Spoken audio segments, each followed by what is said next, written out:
2 months later, in January last year, I still drinking, still couldn't stop drinking. I think for about a week after that, I stopped thinking, oh no, I'll stop. And then once all the peace had come back, you know what I mean, if everyone was all right with me, I picked it back up again thinking, you know, the devil's a lie, he's saying everything's all right now. And it wasn't, you know what I mean? I was mentally ill, fragile, I was still a little boy hurt inside, you know what I mean? And yeah, so it got to January 2008 last year, and I woke up on a Saturday morning, drank half a bottle of vodka. Wasn't enough, so I went down the shop, got another half a bottle of vodka. My mum come up, see what I'd been doing, and we had an argument. So I've opened my window upstairs, and it opens out like that, and I've put my hands behind it and I've just jumped out head first. And I've hit the floor trying to commit suicide, and I fractured my skull. Well, my poor mum had to hold my head apparently. I was unconscious with blood everywhere, just holding my head in the covers. And I took the top part of my ear off, I'd fractured my skull, I lacerated my lung, broke 2 ribs, snapped my collarbone, and snapped my shoulder plate. And I woke up in hospital with doctors all around me. They were stitching my ear, top part of my ear back on, and I was just like, what is going on? You know what I mean? I was thinking, this is madness, but something in me thought, why am I still alive? Doctors were surprised that I hadn't broken my spine. I was thinking, just don't know where it come from. Surely there's a God. Surely there's a God if he wants me alive. Surely there's something. Why am I still here? I've been hit by cars 3 times as well, and it's still alive. The amount of times that I've tried to be good, like things have happened and I haven't died, it's unbelievable. And so my mum's kicked me out of the house as well, so I've had to go and live on my own because of that, because she couldn't handle me no more. And I lived with my brother for a month, and I was in bed pretty much that whole month because of serious pains and I couldn't really move. But I didn't drink obviously for that month, but then I thought again, that peace come back, the devil's a liar. It's all right now, you can drink. So I've gone back living on my own, so it's even worse. I've got my own little place. I know a lot of people around as well, so I can have you know, do whatever I want. And I was drinking and drinking and drinking, and it just got messed up to the point where I was paranoid all the time. I was going out, coming back at don't know what time, waking up and thinking, what did I do last night? Did I do that to someone? Did I do that to someone? Did I hurt someone? Just totally looking myself in the mirror thinking, am I going to kill someone tonight? Am I going to do that? If I am I going to remember doing it? You know what I mean? Or am I going to wake up thinking, well, you know, just complete paranoid, complete scared of everything.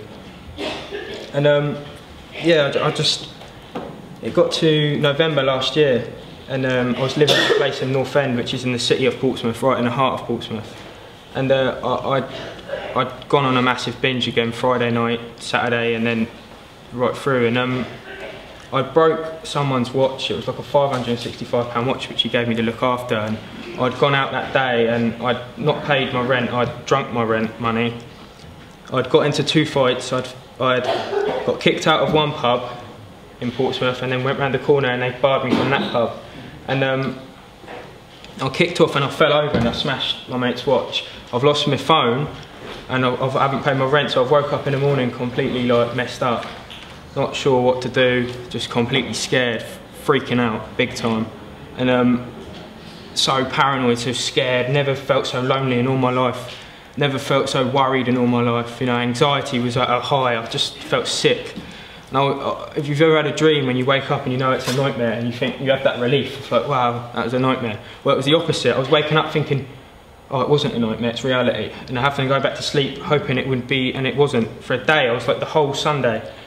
And then I woke up Monday, and I was contemplating jumping in front of a bus again, and all these thoughts were coming in my head of suicide, and I just didn't know what to do. And I heard a knock at my front door Monday morning. I ain't going to work, and I've opened the door, my mum's there, and I don't know what it was, I don't know what happened, but I just broke down and felt peace and just some sort of strength. And I was just like, Mum, I need to go to AA, I need help. And I started getting, yeah, I need help. And I went to AA, and at AA I was secure enough, I could handle it. You know, I was not drinking because I was around people that weren't drinking as well. So I'd cut off from all those other people and started to, for about a month I was there, and then realised that wasn't good enough for me. I want my God. I started to realise that there was a God, that I needed this God. So I cut away from that. And I went to church. I knew someone who went to a church in Portsmouth called Family Church, and I rang him up and he took me there on a Friday night, and I was freaked out, to be honest with you. I was sitting there like, what is this all about, you know, and it was all lively, jumping around, clapping, and I was thinking, oh no. But I loved it, you know what I mean? Inside of me, it was all right, you know, I felt all right. My flesh was wanting to run, but whatever was there was like, no, this is okay, I can handle this. And the next night, Saturday night, I went out on a homeless outreach we do at our church, and I went out talking to the homeless and that, and I was like, oh, this is good, I'm liking this stuff, you know. And then the next Sunday, I walked to church on my own, and I was sitting there, and I just give my life to Christ, and I said, I'm having it. So I give my life to Christ.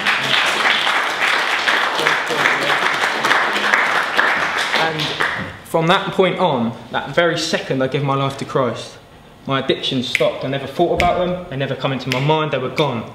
Addictions just dropped. I was thinking, I found peace.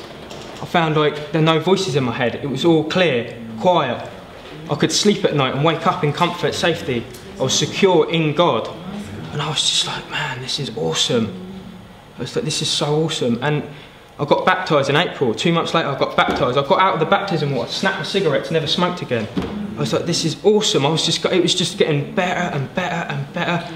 And I found that what I was doing with my life, I was seeking after something. I was seeking after, was it girls, was it drink, was it drugs, was it this? I was insecure with my life. Little did I know my God was there the whole time to say, come to me and I will give you everything you need. Little did I know that. The devil's a liar. He was lying to me my whole life. He was pushing me away, knowing there was a calling on my life. He pushed me away to drink, to drugs. He tried getting me run over. He tried letting me jump out of a window. God didn't allow it. He has me here.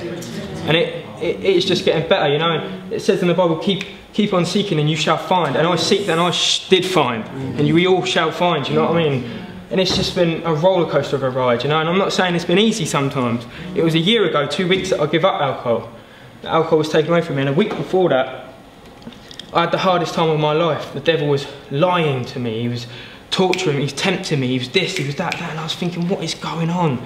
And I was like laid up in bed, I couldn't really move. So, I didn't know what was going on, then realised that it was a year that I'd been giving up alcohol, and I thought he's trying to not allow this great testimony on my life.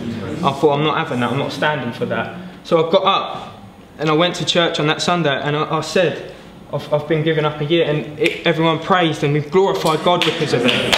And the devil had no right over my life, you know. The devil has no right over any of our lives. And I can't explain what happened to me, but it's just amazing and it's just getting better. And now I'm here and I believe it's just going to get better and better, you know what I mean? So just praise God for everything he's done in my life. And that's pretty much it, how it's gone.